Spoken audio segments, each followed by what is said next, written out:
Harry Potter dan Kamar Rahasia. Bab 3.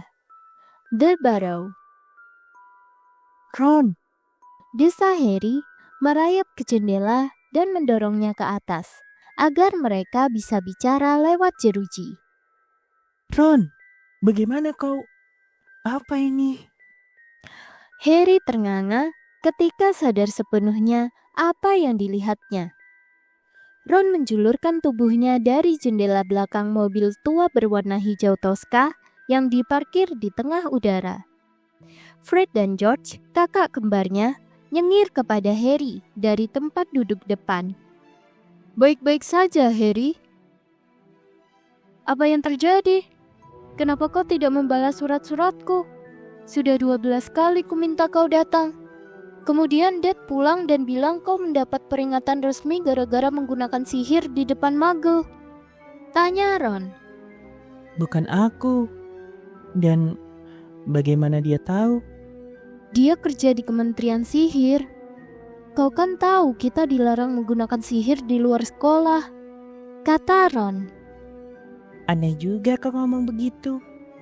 Kata Harry memandang mobil yang melayang itu. "Oh, ini tidak masuk hitungan. Kami cuma pinjam. Ini punya Dad. Bukan kami yang menyihirnya. Tetapi menyihir di depan Muggle, di tempat kau tinggal," kata Ron. Sudah kubilang itu bukan aku. Tapi perlu waktu lama untuk menjelaskannya sekarang. Bisakah kau katakan kepada mereka di Hogwarts bahwa keluarga Dursley mengurungku dan tidak mengizinkanku kembali? Dan jelas aku tidak bisa menyihir diriku keluar dari kamar. Karena Kementerian Sihir nanti mengira itu kedua kalinya aku menyihir dalam waktu 3 hari.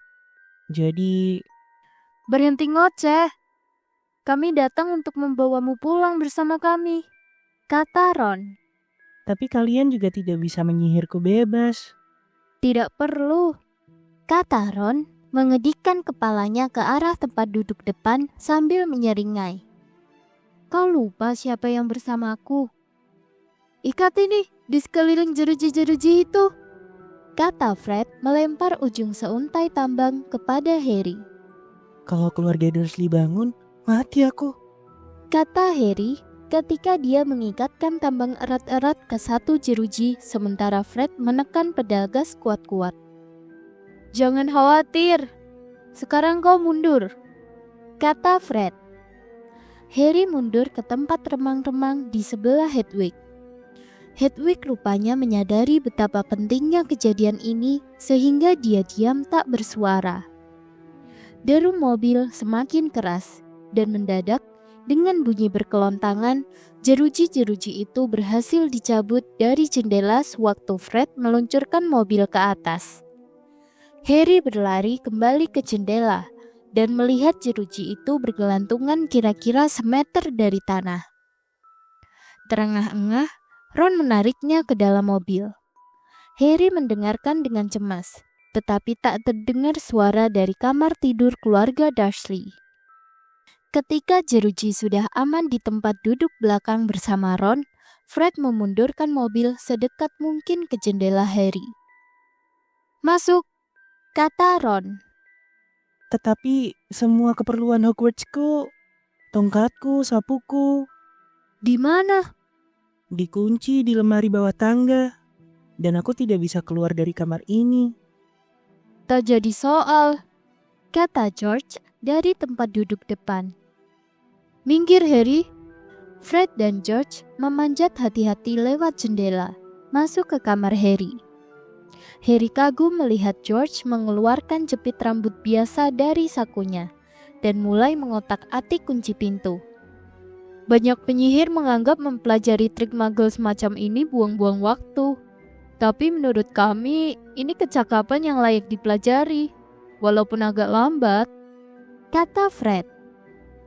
Terdengar bunyi klik pelan dan pintu terbuka. "Nah, kami akan mengambil kopermu. Ambil apa saja yang kau perlukan dari kamarmu dan ulurkan pada Ron," bisik George. Awas, anak tangga yang paling bawah berderit. Harry balik berbisik ketika si kembar menghilang di puncak tangga yang gelap. Harry bergerak gesit di kamarnya, mengumpulkan barang-barangnya dan menyerahkannya kepada Ron. Kemudian dia membantu Fred dan George menggotong kopernya ke atas.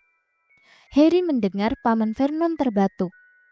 Akhirnya, terengah-engah, mereka tiba di puncak tangga, lalu membawa koper itu ke jendela kamar. Fred memanjat kembali ke dalam mobil untuk menarik koper bersama Ron, sementara Harry dan George mendorong dari kamar. Senti demi senti, koper itu bergerak melewati jendela. Paman Vernon terbatuk lagi. "Sedikit lagi, dorong keras-keras," sengal Fred yang menarik dari dalam mobil.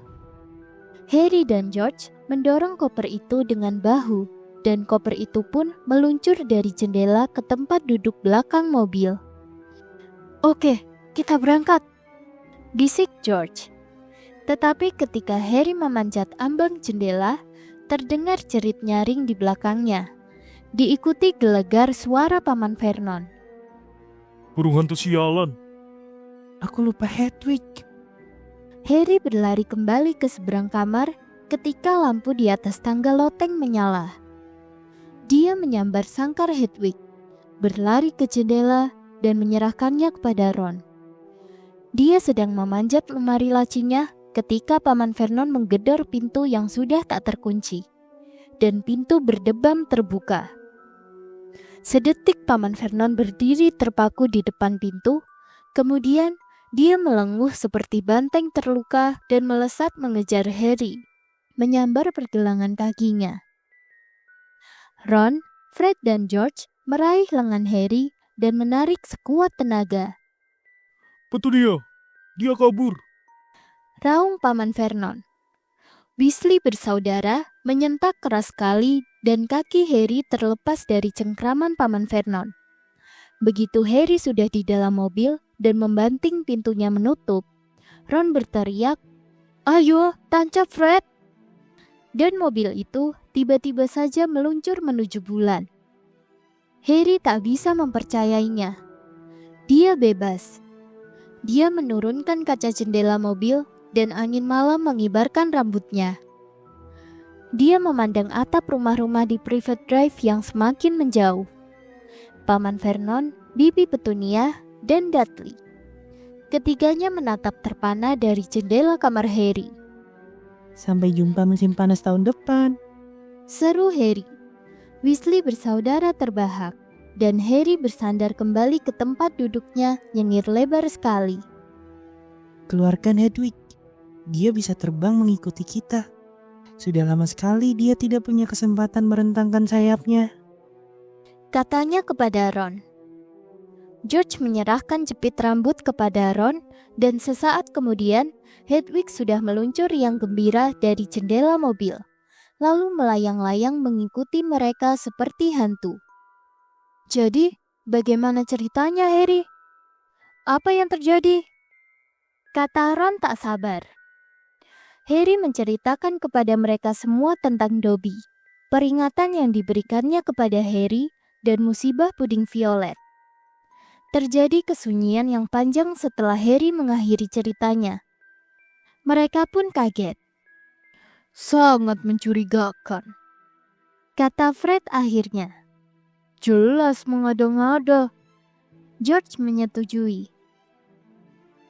"Jadi, dia bahkan tidak mau memberitahu siapa yang merencanakan semua ini." Kurasa dia tidak bisa. Sudah kukatakan, setiap kali nyaris buka rahasia, dia langsung membentur-benturkan kepalanya ke dinding. Harry melihat Fred dan George berpandangan. Kalian mengira dia bohong kepada aku? Kata Harry. "Ya, coba pikirkan. Peri rumah punya kekuatan gaib sendiri, tetapi mereka biasanya tidak bisa menggunakannya tanpa izin tuan mereka. Kurasa Dobby itu sengaja dikirim untuk mencegahmu kembali ke Hogwarts. Ada yang mau mempermainkanmu. Apa di sekolah ada yang dendam padamu?" Ada. Harry dan Ron langsung menjawab bersamaan. Draco Malfoy. Dia membenciku. Harry menjelaskan. Draco Malfoy? Bukan anak Lucius Malfoy kan? Kata George menoleh. Mestinya. Itu bukan nama yang sangat umum kan? Kata Harry. Tapi kenapa? Aku dengar Dad bicara tentang dia. Dia pendukung besar kau tahu siapa. Kata George. Dan waktu kau tahu siapa menghilang, Lucius Malfoy kembali. Katanya dia tidak bermaksud melakukan semua itu. Omong kosong. Dad berpendapat dia orang dekat kau tahu siapa. Kata Fred menoleh memandang Harry. Harry tak pernah mendengar desas-desus tentang keluarga Malfoy sebelumnya. Dan ini sama sekali tidak mengejutkannya. Kalau dibandingkan dengan Malfoy, Dudley Dursley tampak seperti anak yang baik, bijaksana, dan penuh perasaan. Aku tak tahu apakah keluarga Malfoy punya peri rumah. Kata Harry. Siapapun pemiliknya, tentulah keluarga penyihir yang sudah turun-temurun dan kaya raya. Kata Fred. Ya, Mom ingin sekali kami punya peri rumah untuk menyetrika. Kata George. Tapi yang kami punya hanyalah hantu konyol di loteng dan jembalang yang berkeliaran di kebun. Peri rumah adanya di rumah-rumah besar, kastil, dan tempat-tempat seperti itu. Kau tak akan menemukannya di rumah kami. Harry diam, melihat fakta bahwa Draco Malfoy biasanya memiliki segala sesuatu yang paling baik. Keluarganya pastilah bergelimang uang sihir. Dia bisa membayangkan Malfoy berkeliaran di rumah besar. Mengirim pelayan rumah untuk mencegah Harry kembali ke Hogwarts kelihatannya juga jenis hal yang akan dilakukan Malfoy. Bodohkah Harry menanggapi Dobby secara serius? Tapi aku senang kami datang mengambilmu. Aku cemas sekali ketika kau tidak membalas satupun suratku. Mulanya kukira Errol yang salah. Kata Ron. Siapa Errol? Burung hantu kami. Dia sudah tua sekali. Bukan untuk pertama kalinya dia pingsan waktu mengantar surat. Jadi kemudian ku coba meminjam Hermes. Siapa? Burung hantu yang Mam dan Dad belikan untuk Percy ketika dia diangkat jadi prefect. Kata Fred dari tempat duduk depan. Tapi Percy tak mau meminjamkannya padaku. Katanya dia sendiri memerlukannya. Kata Ron. Tingkah Percy aneh sekali sepanjang musim panas ini. Kata George, dahinya berkerut. Dia mengirim banyak surat dan melewatkan banyak waktu mengurung diri dalam kamarnya. Maksudku, berapa kali sih kita perlu menggosok lencana prefect? Kau menyetir terlalu ke barat, Fred. Katanya menambahkan, menunjuk kompas di dashboard. Fred memutar roda kemudi. Apakah ayah kalian tahu kalian membawa mobil ini? Tanya Harry, sudah menduga jawabannya. Tidak. Dia harus bekerja malam ini. Mudah-mudahan kita bisa mengembalikannya ke garasi sebelum Mom menyadari kita menerbangkannya. Apa sih pekerjaan ayah kalian di Kementerian Sihir? Dia bekerja di departemen paling membosankan. Kantor penyalahgunaan barang-barang magel. Kata Ron. Apa itu? Segala sesuatu yang ada hubungannya dengan menyihir barang-barang buatan magel. Soalnya siapa tahu barang itu nantinya kembali ke toko atau rumah magel. Seperti tahun lalu, ada penyihir tua wanita meninggal dan peralatan minum tehnya dijual ke toko barang antik. Ada magel perempuan yang membelinya, membawanya pulang, dan menjamu temannya dengan peralatan ini. Benar-benar kacau balau. Selama berminggu-minggu, Dad harus bekerja lembur. Apa yang terjadi? Teko tehnya ngamuk dan menyemburkan teh mendidih ke seluruh ruangan. Dan seorang laki-laki harus dibawa ke rumah sakit dengan penjepit gula menjepit hidungnya. Dad panik. Cuma ada dia dan satu penyihir tua bernama Perkins di kantor. Mereka harus menggunakan jampi memori dan segala macam mantra lainnya untuk menutupi peristiwa ini. Tapi, bagaimana dengan mobil ini? Fred tertawa. Iya, dia tergila-gila pada sesuatu yang ada hubungannya dengan Muggle. Gudang kami penuh dengan barang-barang Muggle. Dia membongkarnya, memantrainya, dan merakitnya kembali. Kalau dia merazia rumah kami sendiri, dia pasti harus langsung menangkap dirinya sendiri. Mom sampai kesal.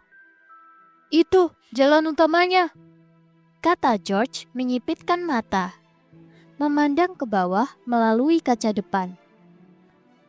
10 menit lagi kita sampai. Untunglah sudah mulai terang. Semburat pucat kemerahan sudah mulai tampak di ufuk timur. Fred menurunkan mobilnya dan Harry melihat petak-petak ladang dan gerumbul-gerumbul pohon yang gelap. Kita sudah hampir sampai di tepi desa, kata George. Ottery St. Catchpole. Mobil terbang itu semakin lama semakin rendah.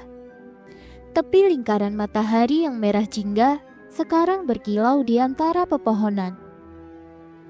Pendaratan, kata Fred ketika dengan entakan kecil mereka menyentuh tanah. Mereka mendarat di sebelah garasi yang hampir roboh di halaman kecil itu. Dan Harry untuk pertama kalinya melihat rumah Ron. Tampaknya dulunya rumah ini kandang babi besar. Tetapi kamar-kamar ekstra sudah ditambahkan di sana-sini sampai rumah ini menjadi beberapa tingkat dan miring sekali. Sehingga seolah rumah ini masih bertahan berdiri karena disihir. Yang Harry mengingatkan dirinya mungkin memang benar. 4 atau 5 cerobong asap bertengger di atas atap merahnya. Papan miring yang ditancapkan di tanah dekat pintu masuk bertulisan The Barrow, Liang. Di sekeliling pintu depan bertebaran sepatu bot dan kuali yang sudah sangat berkarat. Beberapa ayam coklat gemuk sedang mematuk-matuk di halaman. Tidak seberapa, kata Ron. Ini hebat. Kata Harry riang, teringat Private Drive. Mereka turun dari mobil. Nah, kita ke atas diam-diam dan tunggu sampai Mom memanggil kita untuk sarapan. Kemudian, Ron, kau turun sambil bilang, Mom, coba lihat siapa yang muncul semalam. Mom akan senang sekali melihat Harry. Dan tak seorang pun perlu tahu kita menerbangkan mobil, kata Fred. Betul. Ayo Harry, aku tidur di... Wajah Ron berubah pucat. Matanya terpaku ke rumah. Yang lain segera berbalik.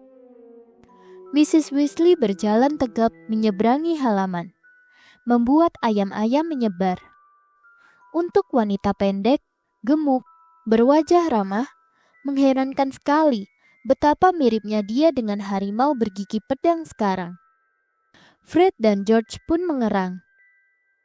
Mrs. Weasley berhenti di depan mereka. Tangannya di pinggul, memandang bergantian wajah-wajah bersalah itu. Dia memakai celemek berbunga-bunga dengan tongkat mencuat keluar dari sakunya.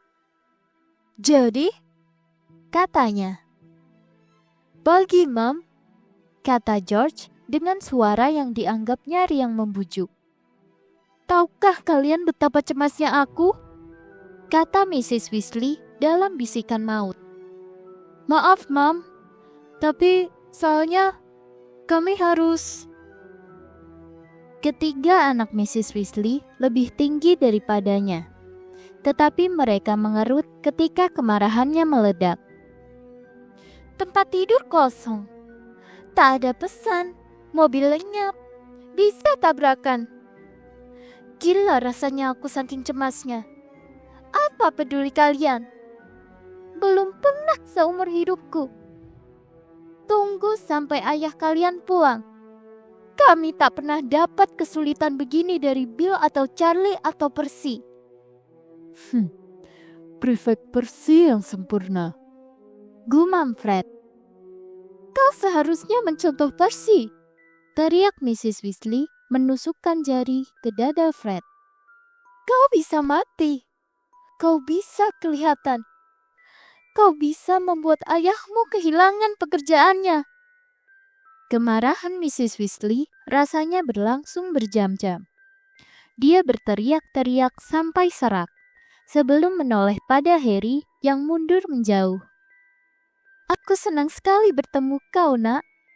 Mari masuk dan sarapan. Mrs. Weasley berbalik dan berjalan kembali ke dalam rumah. Sedangkan Harry setelah dengan gugup melirik Ron yang mengangguk membesarkan hatinya, lalu mengikutinya. Dapurnya kecil dan agak penuh sesak. Ada meja kayu dan kursi-kursi di tengahnya.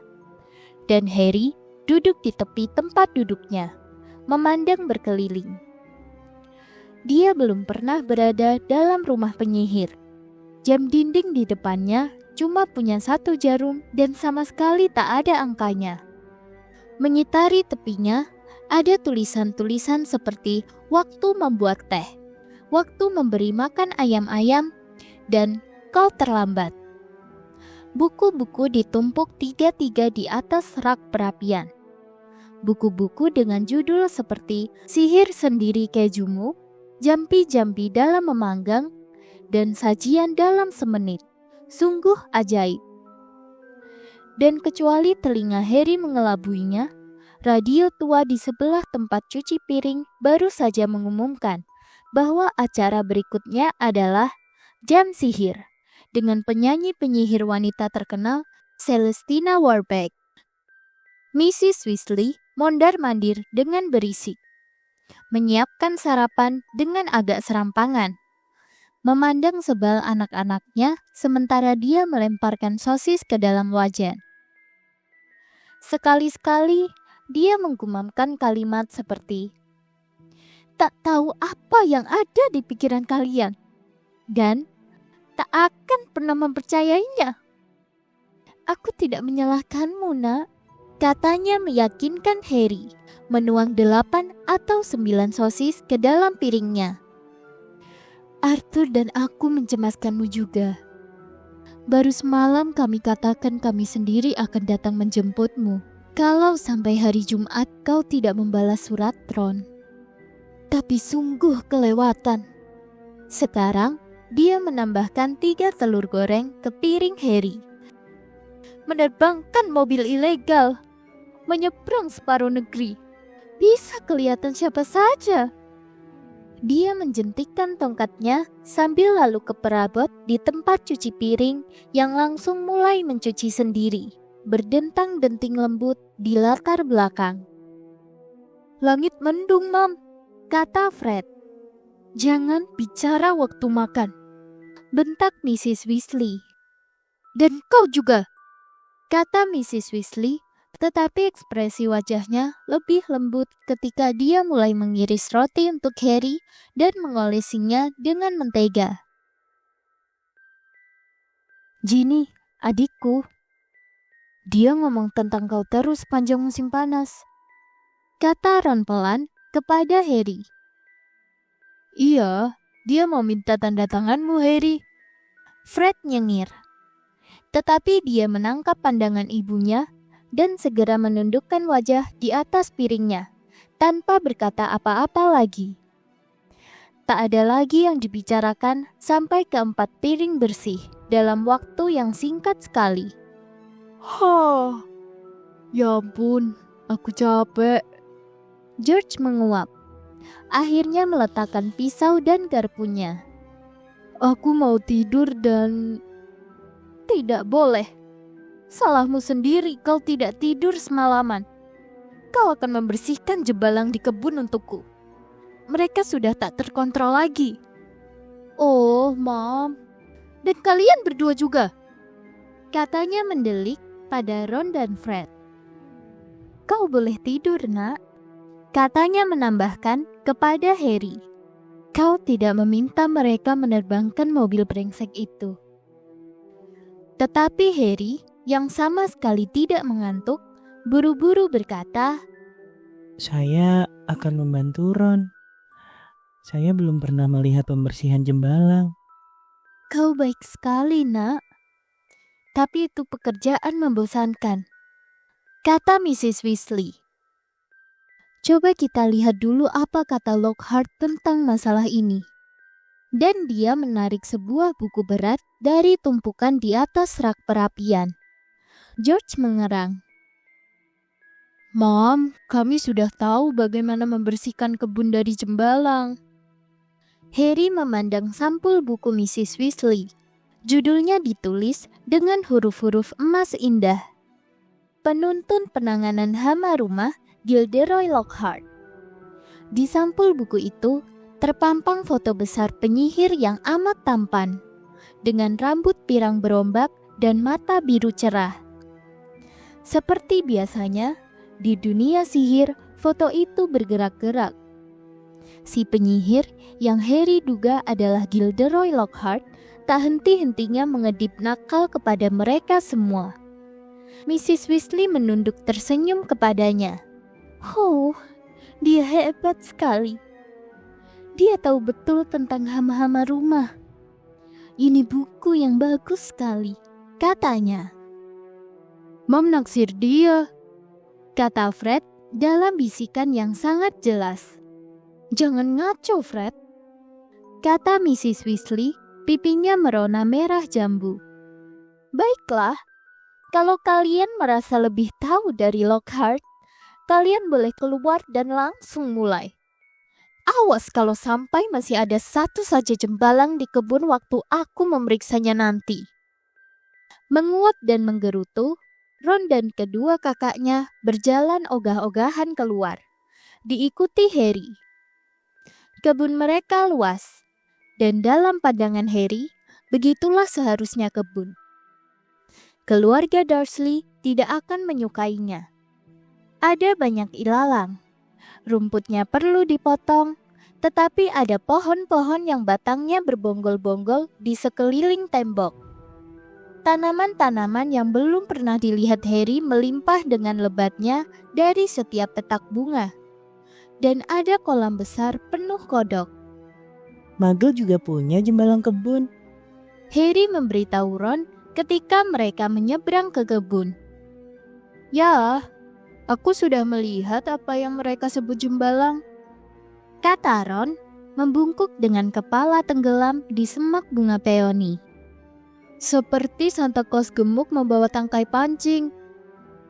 Terdengar bunyi baku hantam seru, semak peoni bergetar, dan Ron menegakkan diri. Ini jembalangnya, katanya suram. Lepaskan aku, jerit si jembalang.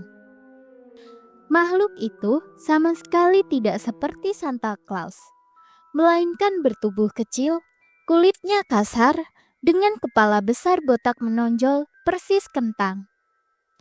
Ron memegangnya agak jauh, sementara si jembalang menendang-nendangnya dengan kakinya yang kecil bertanduk. Ron mencengkeram pergelangan kakinya dan menjungkirkannya. Ini yang harus kau lakukan, katanya. Ron mengangkat si jembalang ke atas kepalanya. Lepaskan aku! Lalu mulai memutar-mutarnya dalam lingkaran besar seperti lasso.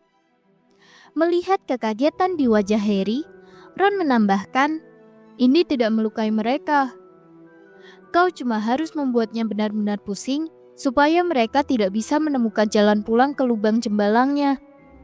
Dilepasnya kaki si jembalang, dan jembalang itu melayang 6 meter ke atas dan jatuh di padang di seberang pagar. Payah, aku pasti bisa melempar jembalangku sampai melewati tunggul itu, kata Fred. Harry belajar dengan cepat untuk tidak merasa terlalu kasihan kepada si jembalang. Dia memutuskan untuk menjatuhkan saja jembalang pertama yang ditangkapnya ke balik pagar. Tetapi si jembalang yang bisa merasakan kelemahan menancapkan gigi-giginya yang setajam silet ke jari Harry. Dan Harry yang susah payah mengimbaskannya sampai... Wow, Harry, pasti ada 15 meter tuh. Segera saja udara dipenuhi jembalang yang berterbangan. Lihat kan, mereka tidak terlalu pintar, kata George menyambar 5 atau 6 jembalang sekaligus. Begitu mereka tahu pembersihan jembalang dimulai, mereka malah keluar untuk melihat. Mestinya kan malah ngumpet. Tak lama kemudian, gerombolan jembalang di padang mulai melangkah lesu menjauh. Mereka akan kembali, kata Ron, ketika mereka mengawasi para jembalang menghilang ke balik pagar di sisi lain padang. Mereka senang di sini. Dia terlalu lunak terhadap mereka. Dia menganggap mereka lucu. Saat itu, terdengar pintu depan terbanting. Dia pulang, kata George. Mereka bergegas menyeberangi kebun, kembali ke rumah. Mr. Weasley duduk lesu di kursi dapur dengan kacamata dilepas. Dia kurus, hampir botak, tetapi sisa rambut yang masih ada sama merahnya dengan rambut anak-anaknya. Dia memakai jubah hijau panjang yang berdebu dan kelihatan habis dipakai bepergian. Bukan main semalam. 9 penyerbuan. 9. Dan si mendungus Fletcher mencoba menyihirku ketika aku berbalik. Gumamnya meraih teko teh sementara mereka duduk mengelilinginya. Mr. Weasley meneguk tehnya dan menghela napas. Ada yang ditemukan, Dad? Tanya Fred bersemangat. Yang kutemukan hanyalah beberapa kunci yang mengerut dan ceret yang menggigit. Kata Mr. Weasley menguap. Tapi ada barang-barang kotor yang bukan bagian dari departemenku. Mortlake dibawa pergi gara-gara mempertanyakan beberapa binatang sejenis musang yang sangat tua sekali. Tapi itu tugas komite jimat eksperimental untungnya. Untuk apa orang membuat kunci mengerut? Tanya George. Cuma untuk memancing muggle. Jual kepada mereka kunci yang terus mengerut, sampai akhirnya menghilang. Sehingga mereka tidak bisa menemukannya sewaktu memerlukannya. Tentu saja susah sekali meyakinkan orang, karena tidak ada muggle yang mengakui kunci mereka mengerut semakin lama semakin mengecil. Mereka akan ngotot mengatakan mereka lagi-lagi kehilangan kunci. Untung saja para muggle ini akan berusaha dengan segala macam cara untuk mengabaikan kejadian gaib, bahkan kalau itu terjadi di depan mata mereka. Tapi barang-barang yang telah diambil bangsa kita untuk disihir, kalian tidak akan percaya. Seperti mobil misalnya. Mrs. Weasley telah muncul, membawa penyodok panjang seperti memegang pedang. Mata Mr. Weasley langsung terbuka lebar. Dia memandang istrinya dengan perasaan bersalah. Mobil, Molly sayang? Iya, Arthur. Mobil. Bayangkan, penyihir yang membeli mobil tua karatan dan memberitahu istrinya yang ingin dilakukannya dengan mobil itu hanyalah membongkarnya untuk mengetahui bagaimana cara kerjanya. Padahal ternyata dia menyihir mobil itu agar bisa terbang. Kata Mrs. Weasley, matanya berkilat. Mr. Weasley pun mengejapkan mata. Iya sayang. Kurasa dia tidak melanggar hukum karena melakukan itu. Bahkan jika dia mungkin seharusnya lebih baik memberitahu istrinya yang sebenarnya. Selalu ada peluang untuk lolos dalam peraturan. Kau akan tahu, sejauh dia tidak bermaksud menerbangkan mobil itu. Fakta bahwa mobil itu bisa terbang tidak akan... Arthur Weasley, kau mengatur agar ada peluang lolos ketika kau menulis peraturan itu. Hanya supaya kau bisa terus bermain-main dengan semua rongsokan muggle di garasimu itu. Dan supaya kau tahu, Harry tiba pagi ini dengan mobil yang tidak akan kau terbangkan itu. Teriak Mrs. Weasley. Harry? Harry siapa? Ujar Mr. Weasley bingung. Dia memandang berkeliling, melihat Harry, dan terlonjak. Astaga, Harry Potter kah? Senang sekali bertemu kau. Ron sudah cerita banyak tentang... Anak-anakmu menerbangkan mobil itu ke rumah Harry dan kembali lagi ke sini tadi pagi. Apa komentarmu tentang itu, ha? teriak Mrs. Weasley. Betulkah kalian menerbangkannya? Apakah bisa terbang lancar? Maksudku, kalian lancang anak-anak. Lancang sekali. Mr. Weasley terbata-bata ketika kilat kemarahan terpancar dari mata Mrs. Weasley. Ayo, kita tinggalkan mereka, gumam Ron kepada Harry ketika Mrs. Weasley siap meledak. Ayo, kutunjukkan kamarku. Mereka menyelinap keluar dari dapur dan menuruni lorong sempit sampai ke tangga yang tidak rata, yang berzigzag sampai ke atas. Pada bordes ketiga, ada pintu yang sedikit terbuka. Harry sempat melihat sepasang mata coklat cemerlang sebelum pintu itu menutup dengan keras. Itu Ginny. Kau tak tahu betapa anehnya bagi dia menjadi pemalu begini. Biasanya mulutnya tak pernah berhenti mengoceh, kata Ron. Mereka menaiki 2 tangga lagi sampai tiba di pintu dengan cat yang mengelupas dan ada papan kecil bertulisan Kamar Ronald. Harry masuk. Kepalanya nyaris menyentuh atap yang miring. Dia mengejap. Rasanya seperti masuk perapian. Segala sesuatu dalam kamar Ron bernuansa jingga terang. Spray, dinding, bahkan langit-langitnya. Kemudian Harry menyadari bahwa Ron telah menutup hampir setiap senti dinding kamarnya yang kusam dengan poster 7 penyihir pria dan wanita yang sama. Semuanya memakai jubah jingga cemerlang, membawa sapu, dan melambai-lambai dengan bersemangat. Tim Quidditchmu? Tanya Harry. Ya, Catly Cannons, kata Ron menunjuk spray jingganya, yang dihiasi 2 huruf C raksasa berwarna hitam, dan peluru meriam yang sedang meluncur. Peringkat ke-9 di Liga. Buku-buku sihir Ron ditumpuk sembarangan di satu sudut.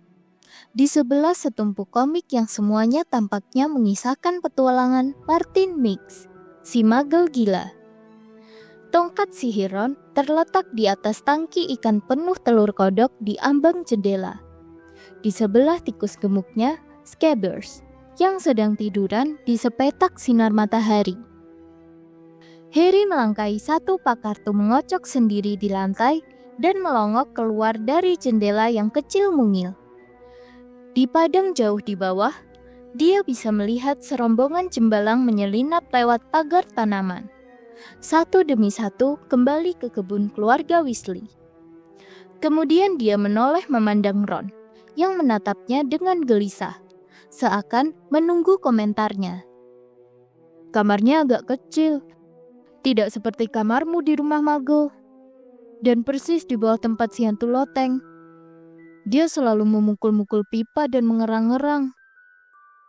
Tetapi Harry nyengir lebar sambil berkata, Ini rumah paling hebat yang pernah aku datangi.